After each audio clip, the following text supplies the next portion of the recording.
환영합니다. 좋아요, 구독, 알림 설정까지.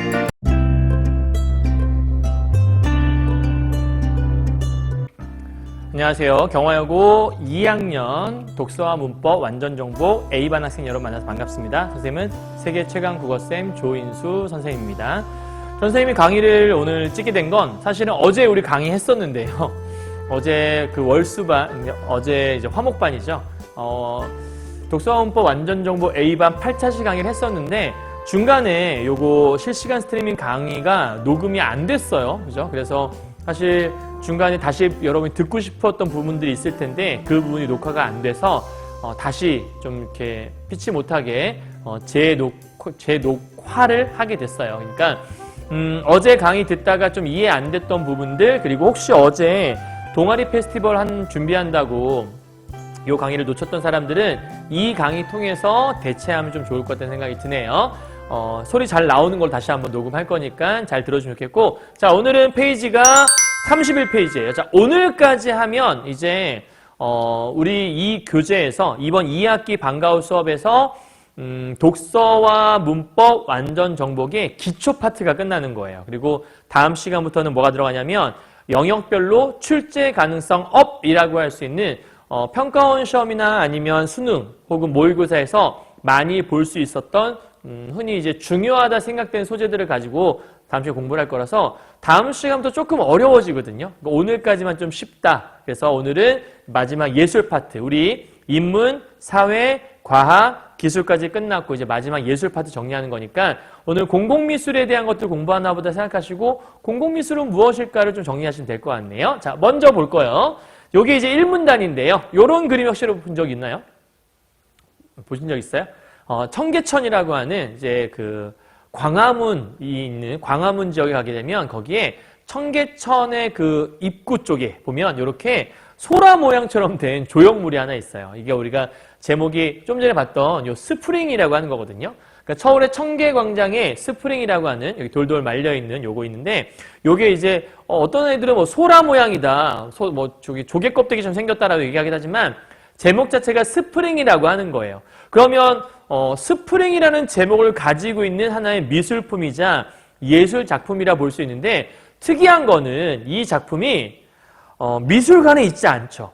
미술관에 있는 것이 아니라 사람들이 지나다니는 공공장소에 나와 있다라는 거예요. 아, 요런 것들을 우리가 공공미술이라고 하는 건가? 라고 생각을 하시면서 보시면 좋을 것 같고요. 자, 일단 먼저 1번 문제 보시면 윗글의 내용과 일치하지 않는 것은 항상 독서 문제 풀 때에는 이런 일치, 불일치 문제 확인하고 들어가자 얘기했잖아요. 그래서 제일 처음에 장소 중심의 공공미술은 결과 중심이니까 장소 중심의 공공미술이란 말이 어딘가 있나 보다. 두 번째, 올덴버그의 스프링. 그러면 스프링이라는 뭔가가 있나 보다. 그럼 나중에 스프링 얘기 끝났을 때 와서 지우면 돼요. 세 번째, 장소 중심이니까 일단은 장소 중심의 공공미술에 대한 것들이 얘기가 끝나면 여기 와서 1번, 3번, 4번을 지우면 될 것 같아요. 그 다음 5번에 공공영역에서 이루어지는 예술행위 및 활동은 공공미술이라 할 수 있다라고 얘기했으니까 공공영역 혹은 공공미술 이런 얘기가 나오게 되면 그때 이거를 깔끔하게 지워주시고 시작하면 될 것 같아요.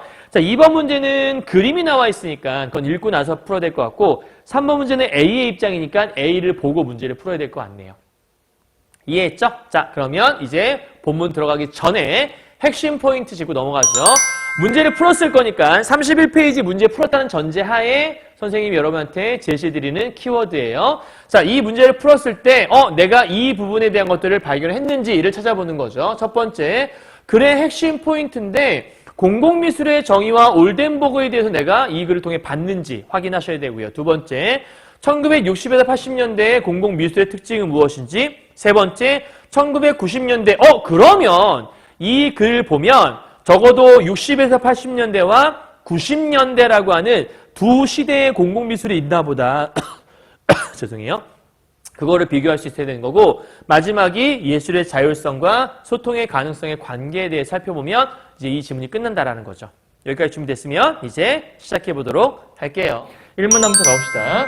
스프링이라는 다슬기 형상의 대형 조형물이 설치되어 있다. 그러면 방금 얘기했지만 따옴표 쳐져 있다는 건 핵심 어일 거니까 일단 적어놓고요. 자, 얘는 무슨 조형물? 대형 조형물이라는 거 일단 체크만 좀 해놓도록 하죠. 자, 그리고요. 이것을 기획한 올덴버그야. 즉 스프링이 누구 거야? 올덴버그라는 사람 건가 봐요. 사람 이름에 동그라미 쳐놓으시고요. 이 사람은 공공장소의 작품을 설치해서 대중과 미술의 소통을 이끌었다. 자, 얘들아 키워드만 좀 찾아보자.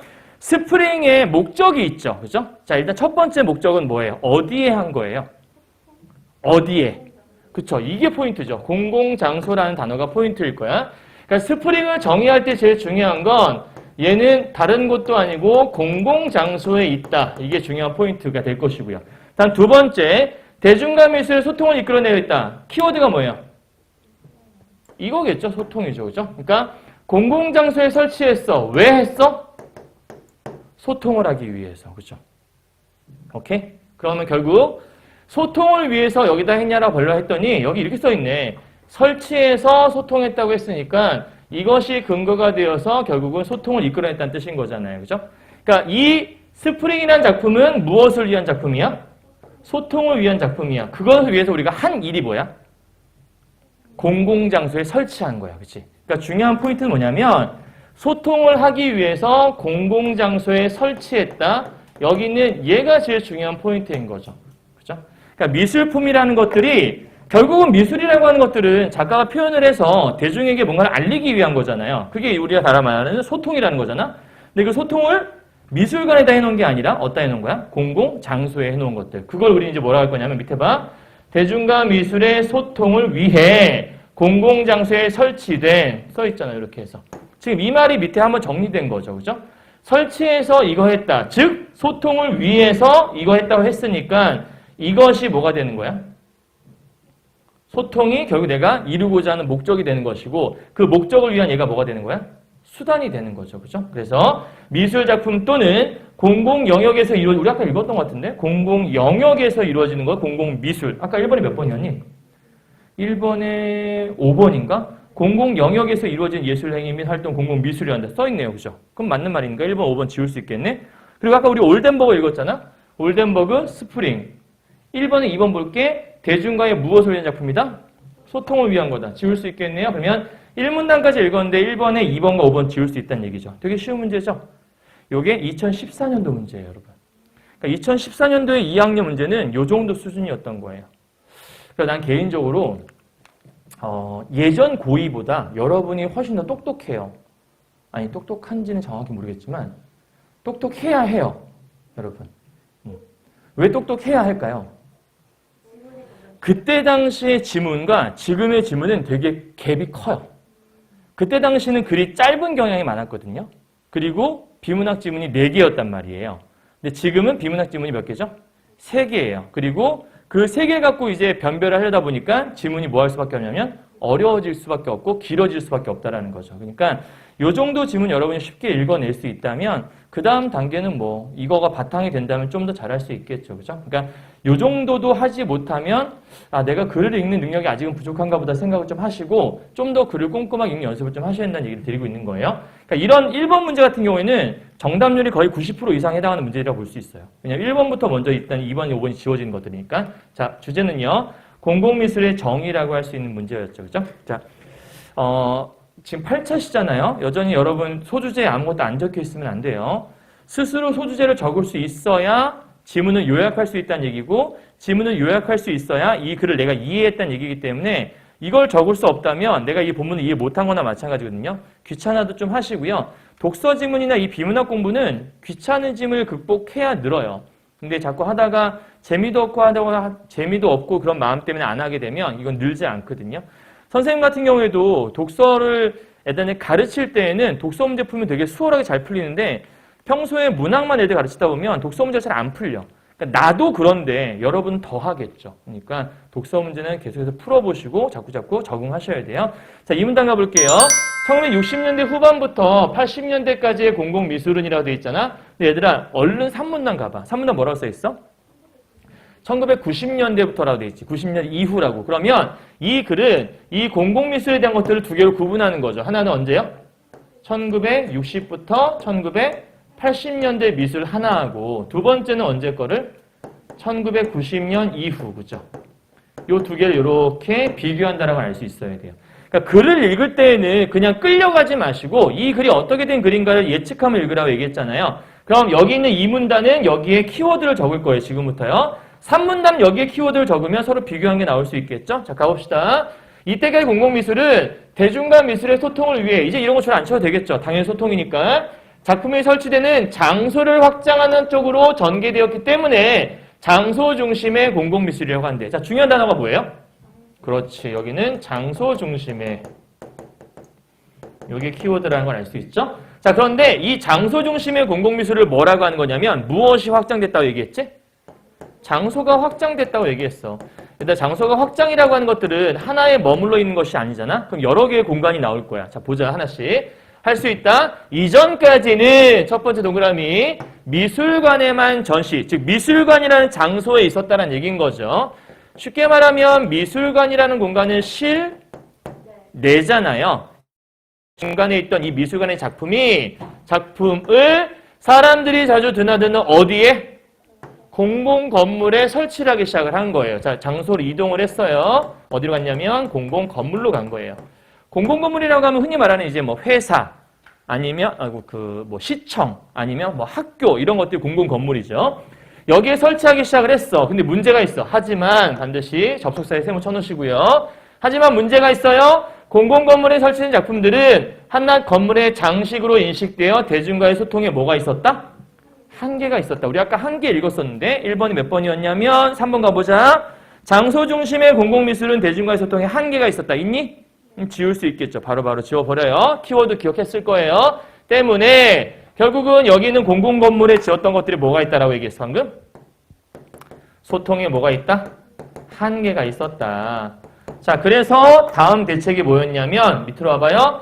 작품이 설치되는 공간은 공원이나 광장 같은 어디로 이동했어요? 공공장소로 이동을 했어요. 다른 거예요. 공공 건물과 공공 장소는 다른 거죠.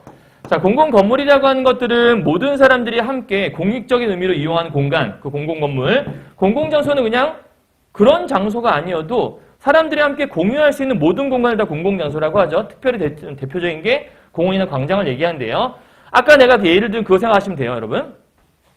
아까 변기 얘기했잖아요. 실제로 변기를 갖고 미술작품 만들어 놓은 게 있어요, 여러분. 그래서 소변기인데 소변기를 미술관에다 놓은 거랑 그다음에 학교에 있는 거랑 차이가 좀 크잖아요. 그러니까 학교 화장실에 소변기 있으면 누구도 이상하다고 생각하지 않아요. 그런데 소변기가 정문 들어오는 저 입구에 있다고 생각을 해봐요. 소변기 거기 딱 하나 있는 거지. 그럼 애들 들어오다가 오, 경화여고의 상징 이렇게 생각할까? 경화여고의 대표적인 상징물인가 봐. 아, 여기는 변기가 상징인가? 이렇게 생각하겠니? 아니지. 누가 또 버려놨나 생각을 하겠죠. 그죠? 쓰레기라고 아마 생각을 할 거야. 그런데 그게 미술관에 있다 생각해봐. 그럼 사람들이 생각을 좀 달리 할 거라는 거지. 여기에 왜 있을까? 아, 뭔가 작품인가? 라고 생각을 하겠죠. 그러니까 공공건물에 있을 때는 사람들이 미술품이라 생각을 안 했던 거야. 인식을 못 하는 거죠. 그래서 공원, 광장 같은 것들로 확장을 해버린 거예요. 그랬더니 공공장소에 놓이게 된 작품 중에 주변 공간과 어울리지 않거나 미술가의 미학적 입장에 전달되지 못한 일이 있었대. 봐봐. 아까 내가 변기 얘기했잖아. 변기를 저기 청석공원 한가운데 갖다 놨다고 생각해봐. 그럼 너희가 청석공원 놀러 갔다가 그걸 보면서 우와, 학교에 있을 때는 변기 쓰레기인 줄 알았더니 여기 청석공원에 오니까 쓰레기네? 라고 생각하겠죠. 그죠? 청석공원에 있다고 이게 어울리니? 풀밭 한가운데 변기가 어울려요? 자연과 함께하는 화장실? 어울리나? 그게 아니잖아. 그러니까 뭔가 매치가 안 되는 거야. 어울리지 않거나. 그래서 여기서도 뭐가 된 거냐면 문제가 된 거죠. 그러니까 한마디로 조화가 안 되는 뭐야? 부조화가 일어났다고 볼 수 있는 거야. 그래서 이는 소통에 대한 미술가의 반성으로 이어지게 됐고, 왜냐하면 미술이라고 하는 건 관객들과 뭐 하는 거니까? 소통하는 거니까. 그래서 밑에 보면 제일 중요한 거 형광펜 있으면 칠하면 되겠네요. 여기가 제일 핵심 포인트인 것 같아요. 즉 장소 중심의 공공미술이라는 건 발전 방향이 생긴 거야. 어떻게? 점차 주변의 삶과 조화를 이루는 방향으로 발전되게 되었다라는 거죠. 무슨 말 이해했어요?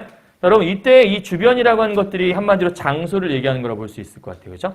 그러니까 이제는 그 미술품이라는 것들이 뭔가 어울리지 않으니까 소통이 안 됐어. 그래서 어떤 생각을 했냐면 아 그래 뭔가 좀 조화를 이룰 수 있는 게 필요하지 않을까? 그러니까 공공적 건물에 뭔가를 배치하더라도 이 공공 건물에 혹은 이 공공 장소에 어울리는 뭔가를 갖다 놓으면 미술품이야라 생각할 수 있잖아. 아까 스프링 같은 게 이제 그런 개념이라 보시면 될 것 같아요. 뭔가 솟아오르는 그런 느낌을 줄 수 있는 것들. 누가 그 스프링 보면서 쓰레기라고 생각을 하겠어. 청계천 가면 상징물인가 보다 생각을 할 거 아니에요. 그죠? 자, 그럼 이 문단의 주제는 언제의 특징이죠? 60에서 80년대까지 뭐의 특징이에요? 공공미술의 특징이죠. 그러니까 공공미술의 특징과 그 변천 과정을 보여준다라고 볼 수 있을 것 같아요. 그죠? 자, 그러면 60년대, 80년대 특징, 장소 중심이었고 이렇게 됐는데 결국 이 결과 어떤 방향으로 진행된 거냐면 주변과 조화 이루는 방향성을 갖게 된 게 이 장소 중심의 미술의 반성을 통해 나타나는 현상이라고 볼 수 있을 것 같아요. 그죠? 여기까지 됐어요, 그럼 여러분? 자, 그럼 이따 아까 1번에 아까 1번 지웠나? 그쵸? 1번에 2번도 지웠죠?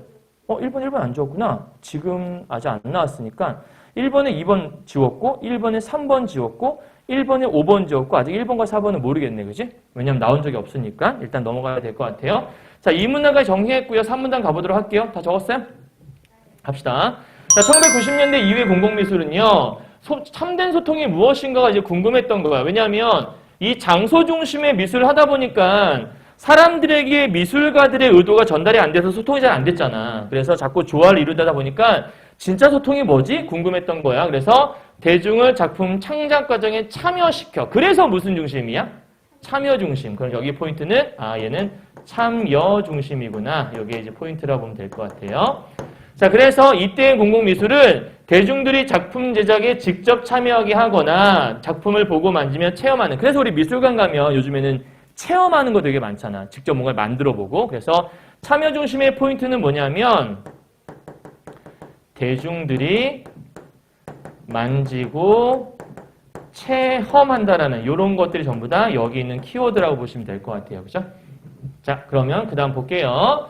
작품의 의미를 완성할 수 있도록 해서 미술가와 대중, 작품의 대중 사이 소통을 강화했대요. 자, 장소 중심의 공공미술이 이미 완성된 작품을 어디에 놓느냐에 주목해서 자, 얘 무슨 중심이야? 얘는 결과 중심이래. 키워드만 좀 적어볼게. 결과 중심.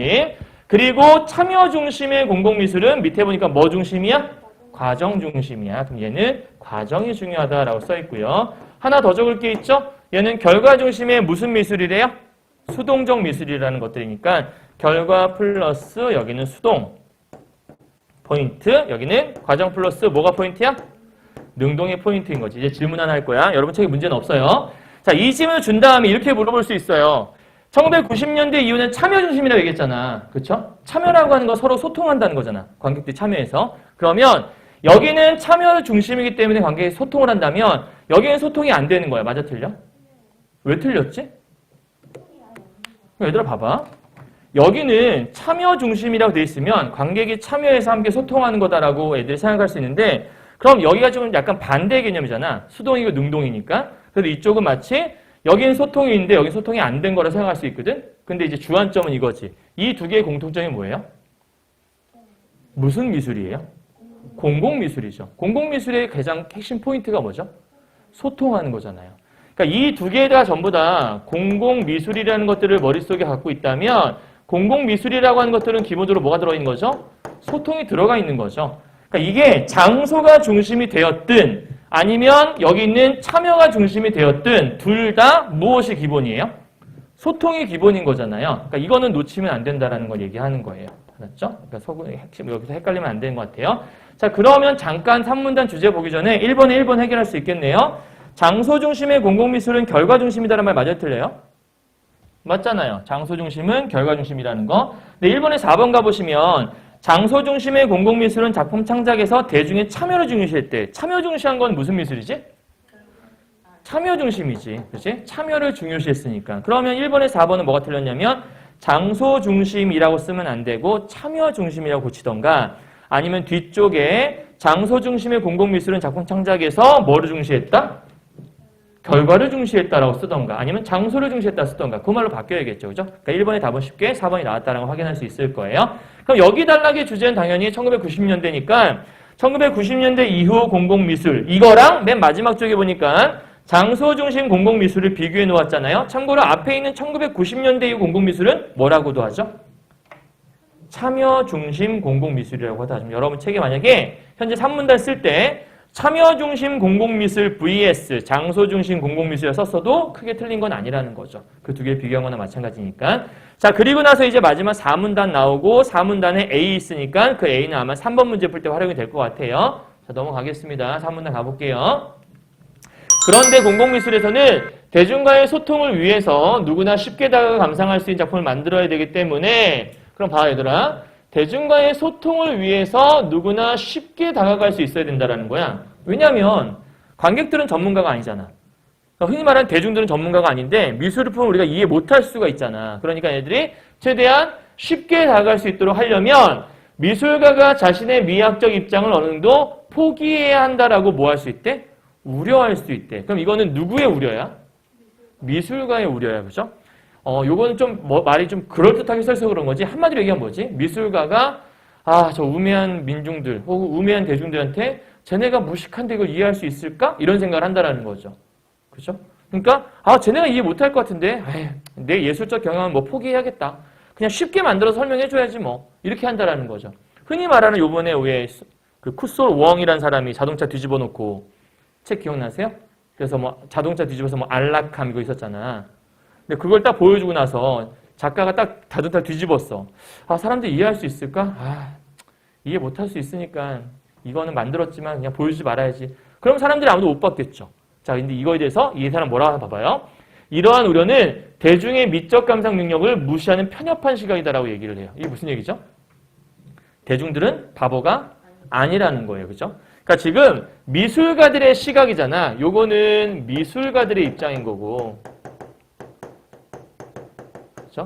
이거는 대중의 능력이잖아.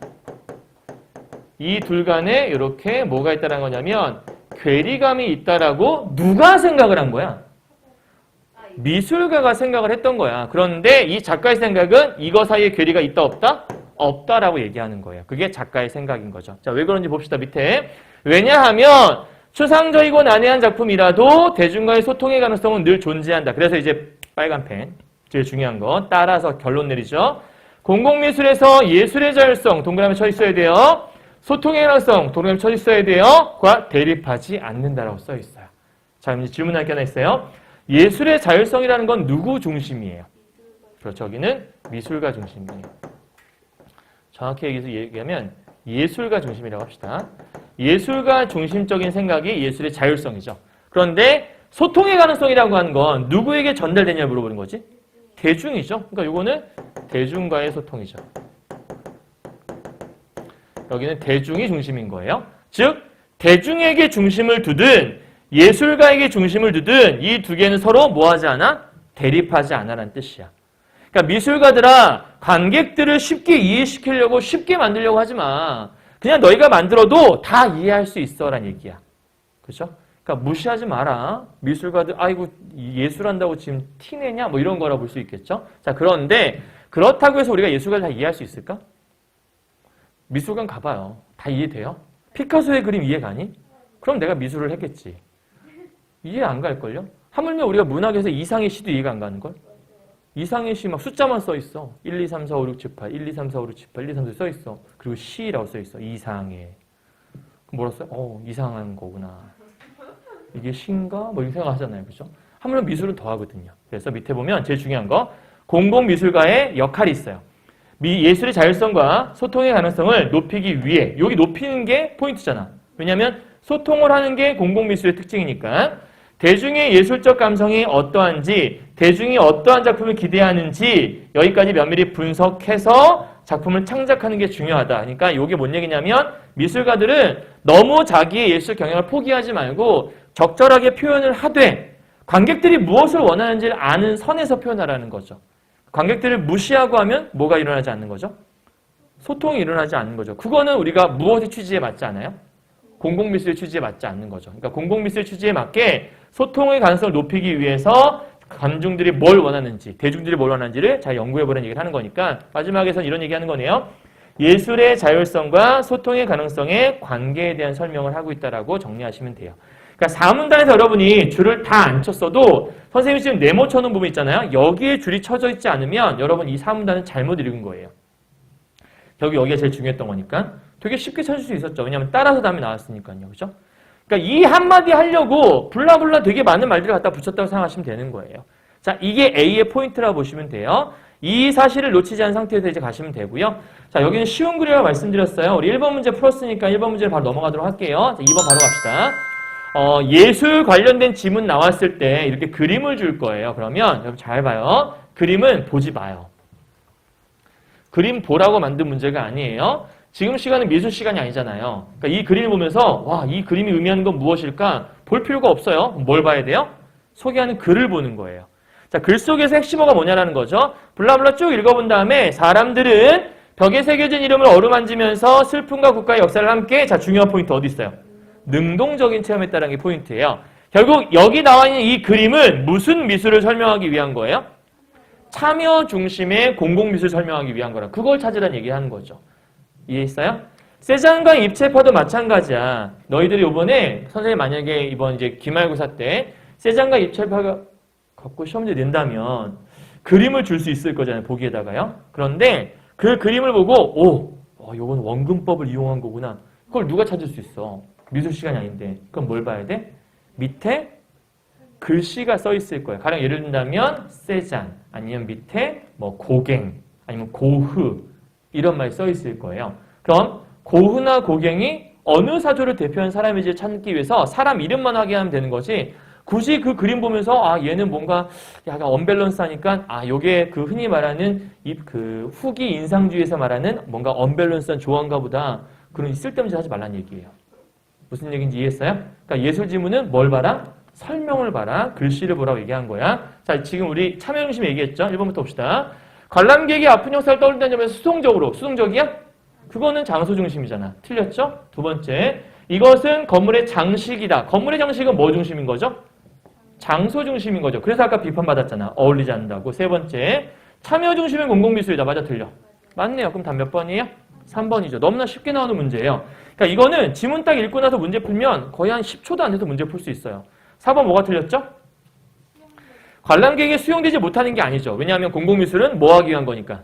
소통하기 위한 거니까. 받아들여진다고 얘기했잖아요. 5번째, 대중과의 소통에 장애물이 되면 공공미술이라고 할 수 없겠죠. 그죠? 자, 3번 갑시다. A니까 4문단 입장이에요. 여기 포인트는 따라 다음이겠죠. 앞에 막 써있지만 중요한 건 공공미술가는 자신의 미학적 입장을 포기할 수 있어야 한대요. 좀 이상하지? 우리 방금 전에 뭐라고 읽었지? 포기 안 해도 된다며. 그럼 그 사람의 입장에서 얘를 비판하려면 뭐라고 하면 되겠어? 공공미술가 포기된다고? 웃기지 마. 포기 안 해도 돼. 왜? 양쪽은 다 공존할 수 있거든. 양립할 수 있거든. 이런 얘기 하는 거죠. 그러면 답 몇 번이겠어요?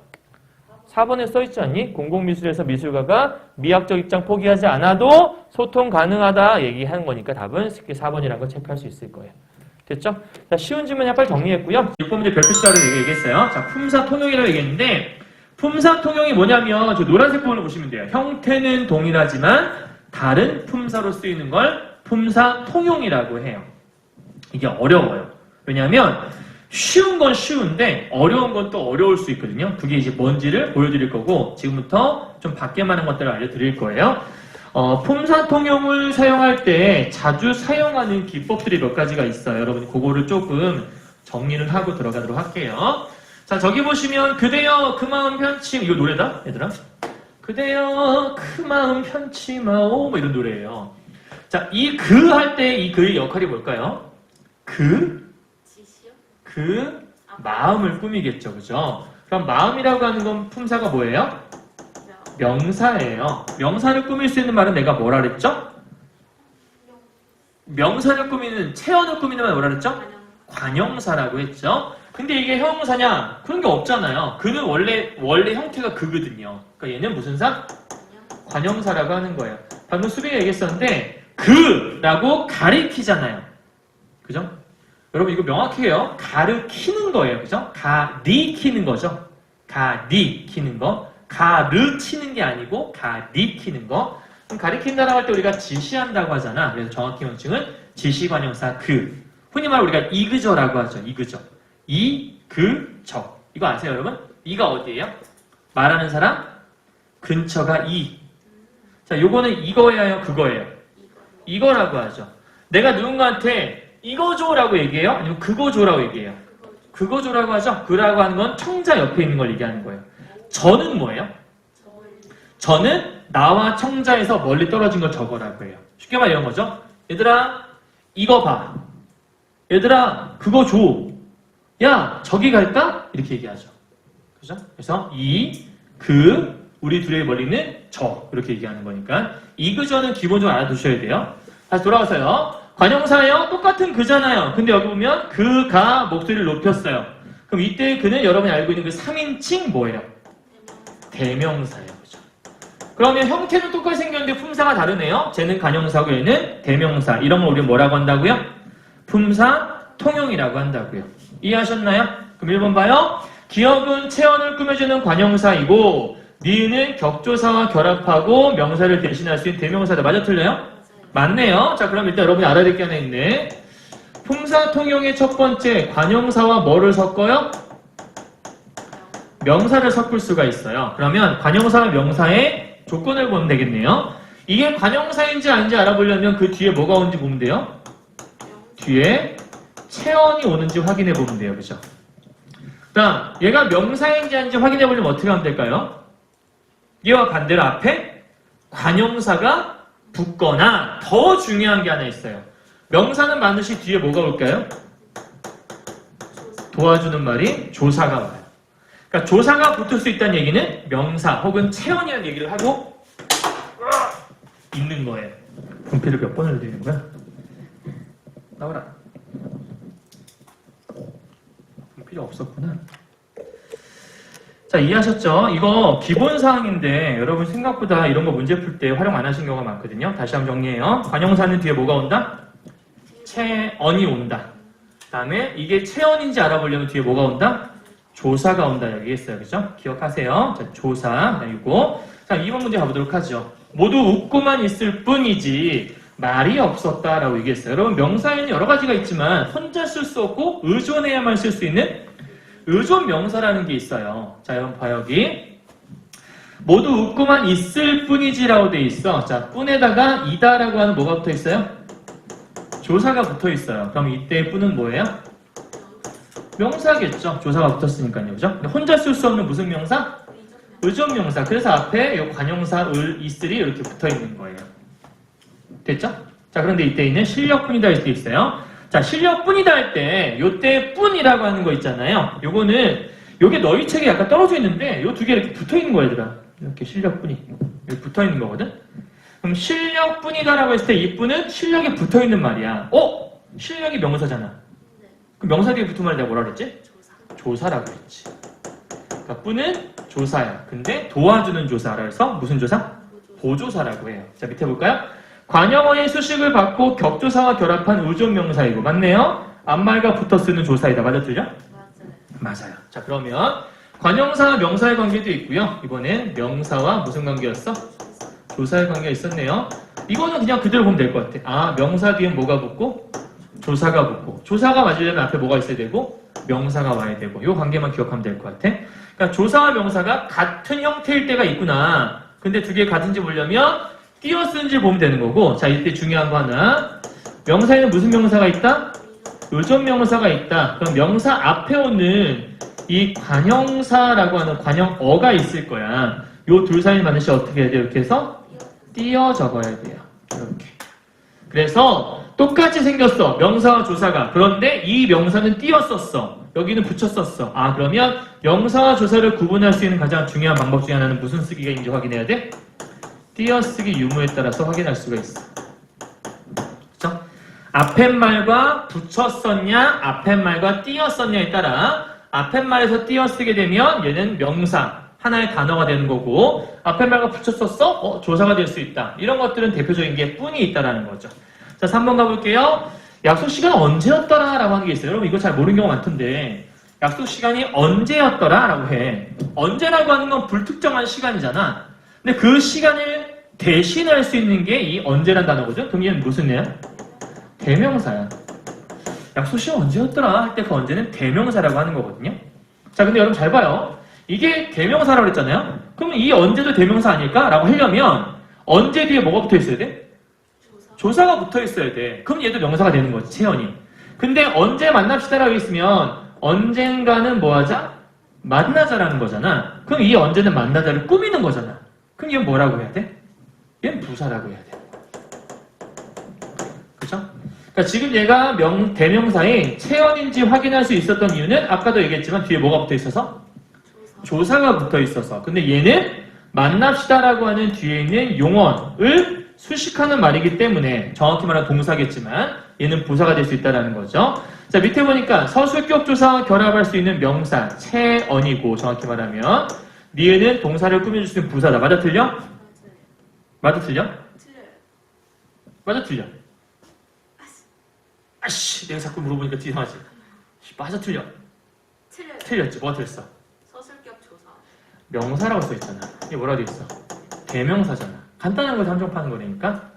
대명사잖아, 언제는. 대명사와 명사가 똑같은 거야, 다른 거야? 다른 거죠. 품사가 다르잖아요. 그죠? 이게 채언이고라고 돼 있으면 맞는 말이겠지만 명사이고 그건 아니죠. 대명사라고 써있을 때 맞는 거니까 답은 3번이라고 해야 되겠죠. 자, 4번 바로 갑시다. 하나만 알고 둘은 모른다. 우리 아까 했던 거 똑같은 거네. 하나만 할 때 이 만자는 앞에 붙어있는 말이네. 그럼 이 많은 거야? 붙어있어. 명사에 붙어있네. 아니, 명사가 아니라 수사죠. 정확히 하면. 채언에 붙어있는 만이네. 그럼 얘는 무슨 사? 조사가 되겠죠. 근데 이때 만은 띄어져 있네. 내가 아까 조사와 띄어쓰기 되어 있는 거 뭐라 그랬지? 하나의 명사라고 얘기했죠? 그럼 얘는 무슨 명사? 의존 명사가 될 수 있겠네요. 그러니까 4번 설명은 맞는 설명을 볼 수 있는 거예요. 아까 얘기했어요. 조사냐 명사냐 갖고 구분할 텐데 정확히 말하면 조사와 의존명사 두 개를 갖고 구분하는 게 나올 거예요. 그럴 때는 띄어쓰기 갖고서 판단해봐라 얘기했어요. 5번째 볼게요. 둘에 셋을 더하면 다섯이다라고 되어 있어요. 자, 여러분 봐요. 다섯이 있잖아요. 뒤에 뭐가 붙어 있어요? 이다가 붙어 있네요. 그럼 얘는 뭐란 얘기죠? 채언이란 얘기예요. 그렇죠? 조사가 붙어 있으니까. 채언 중에서 다섯이라고 할 수 있는 거는 명사, 대명사하고 수사라고 하죠. 그죠? 근데 이때 다섯은 뒤에 조사가 안 붙어 있네요. 근데 다섯이 다섯 사람이라고 해서 명사를 꾸며주게 돼 있네. 우리 채언 꾸며주는 게 뭐라 그랬죠? 관형사라고 얘기했잖아요. 그럼 다섯은 수사가 아니라 관형사구나. 특히 숫자를 나타내는 무슨 관형사냐면 수관형사라고 하는 거예요. 그래서 답은 5번은 적절한 게 된다 볼 수 있겠죠. 이해하셨어요? 자, 지금부터는 내가 간단하게 예시만 보여줄 건데 여러분 나중에 집에 가서 영상 보고 정리해요. 첫 번째, 그는 길을 잘못 들었다 할 때 잘못의 품사는? 저거 왜 불사예요? 이제 설명해봐요. 자, 잘못은 들어서를 수식하는 말이에요. 그죠? 근데 들다란 말은 뭐예요? 자, 요게 부사라고 방금 여러분 얘기했죠. 부사의 가장 중요한 역할이 뭐죠? 부사는 기본적으로 용언을 수식하죠. 그러면 들다란 말은 동사, 형용사에 해당되는 용언이라고 볼 수 있죠. 그럼 용언을 수식하는 말이니까 얘는 뭐예요? 부사라고 해야겠죠. 그죠? 두 번째, 이 잘못은 뭐예요? 얘 부사가 되면 돼야 안 돼요? 얘는 왜 안 될까요? 뒤에 조사가 붙어 있으니까요. 자, 조사가 붙을 수 있는 말은 뭐죠? 명사라고 얘기했죠. 그럼 저 사례는 뭘 얘기하는 거냐면 부사와 명사가 형태가 동일할 수 있다. 차이점이 있다면 이 부사라고 하는 건 뭘 수식하고 용언을 수식하는지 보고 확인해 봐야 되는 거고 얘가 명사인지 어떻게 확인해 봐야 돼? 뒤에 뭐가 오나 확인해? 조사가 붙어있나 확인하면 간단하게 끝난다는 얘기를 하는 거죠. 그죠? 두 번째 봅시다. 자, 서로라는 말의 품사가 뭘까요? 서로 가깝게라는 거죠. 그럼 가깝다란 말을 얘가 이렇게 꾸미고 있네요. 위에서 똑같은 거네. 얘 뭐예요? 부사죠. 그죠? 자, 밑에 있는 서로는 품사가 뭘까요? 얘 왜 명사예요? 뒤에 가라는 조사가 붙어 있으니까요. 마찬가지로 명사예요. 쉽죠?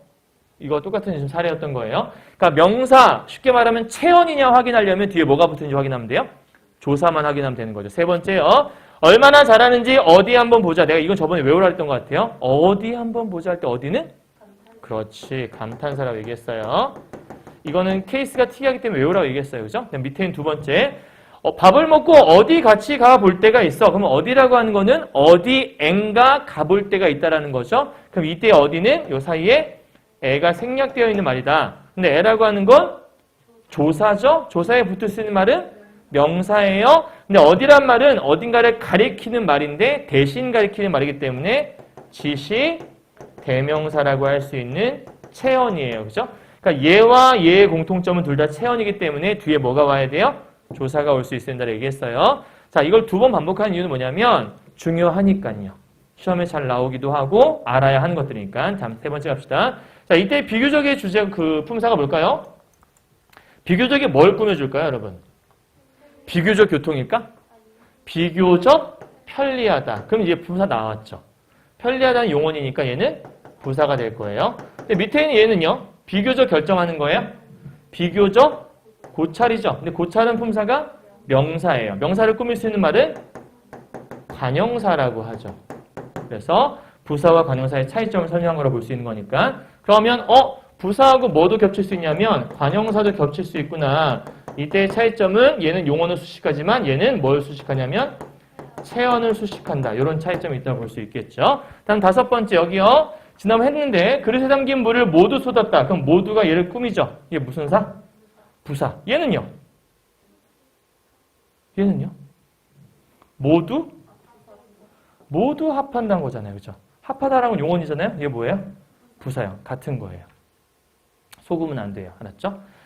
실제 시험 문제 나온 사례예요. 이런 식으로. 그러니까 여러분이 이렇게 주면 당연히 다르겠지? 라고 볼 수 있단 말이에요. 근데 같은 게 있을 수 있죠. 결국 여기까지가 한 문제였거든요. 앞에서부터 1번, 2번, 3번, 4번, 5번이었어요. 이 문제는 뭐였냐면 품사통용의 사례가 아닌 것은 단 몇 번일까? 5번이 답이었던 거겠죠. 그렇죠? 그러니까 품사통용이 아니냐 맞느냐를 여러분이 고를 수 있어야 문제를 풀 수 있는 거기 때문에 여러분이 간단히 골라내면 되시는 거고요. 자, 그 다음에 여기 보면 요게 이제 여러분한테 이제 중요한 포인트 중 하나인 건데 이게 제일 어려운 거라 얘기했었고 학교 시험에서 제일 많이 함정파는 것 중 하나가 이거라고 얘기했었어요. 너는 커서 무엇이 되고 싶어라고 얘기했을 때 이때 커서는 지금의 모습을 물어보는 게 아니에요. 자라서란 뜻이잖아요. 그러면 흐름이 필요하죠. 움직임이 필요하단 말이에요. 그럼 이때 커서는 품사가 움직여야 되니까 동사라고 해야 돼요. 그런데 밑에 있는 커서는 가구가 커서 방에 안 들어가. 그러면 가구가 점점 자라는 건가? 그건 해리포터잖아요. 가구를 갖고 가는데 이 정도면 들어갈 수 있겠지? 안 들어가! 어떻게? 점점 크고 있으니까. 근데 그럴 리가 없잖아요. 그럼 얘는 현재 지금 큰 상태란 얘기잖아. 그럼 상태니까 뭐예요? 형용사라 얘기할 수 있겠죠. 오늘 이따 문제 풀 때 하나 할 건데 동사와 형용사가 같이 등장하는 경우가 많아요. 이 두 개 묶어서 문제 많이 출제되기 때문에 요럴 때는 동사고 요럴 때는 형용사구나 이런 것들을 이따가 7번 문제에서 확인할 거니까 좀 이따 확인해요. 다음에 얘하고 얘 저번에 얘기했던 건데 다리에 밝은 건 현재 상태죠. 그럼 얘는 품사가 형용사라고 볼 수 있어야 되고 얘는 날이 밝아오는 거잖아요. 움직임이니까 동사라고 해야 돼요. 그래서 동사, 형용사를 물어볼 때는 현재 끝났냐 아니면 변하는 과정 중이냐를 머릿속에 잘 체크하시면 이런 건 안 헷갈릴 수 있어요. 자, 가장 많이 나오는 사례 법대로와 아는 대로가 있어요. 만큼도 비슷해요. 그러면 대로는 법 뒤에 붙어 있잖아요. 법이라고 하는 건 명사잖아. 명사 뒤에 붙을 수 있는 건 뭐라고 그랬지 아까? 조사라고 했어요. 그죠? 얘는 조사. 그 다음에 이때 이 대로는 떨어져 있는데 아는 대로라고 되어 있어요. 그죠? 그러면 얘는 얘 수식이 있어야지만 쓸 수 있는 의존해서 쓰는 무슨 명사? 의존 명사라고 얘기할 수 있어서 자, 저번에 한번 얘기했었는데 저게 조사와 의존 명사를 갖고서 문제를 한 문제를 만들 수도 있어. 그럼 이 두 개의 차이점은 조사는 앞말과 뭐예요? 앞말에 붙여 쓴다라는 게 포인트. 의존 명사는 앞말에 뭐예요? 띄어 쓴다라는 게 포인트. 요거는 반드시 머릿속에 알아두시면 좋을 것 같아요. 여기까지 됐죠?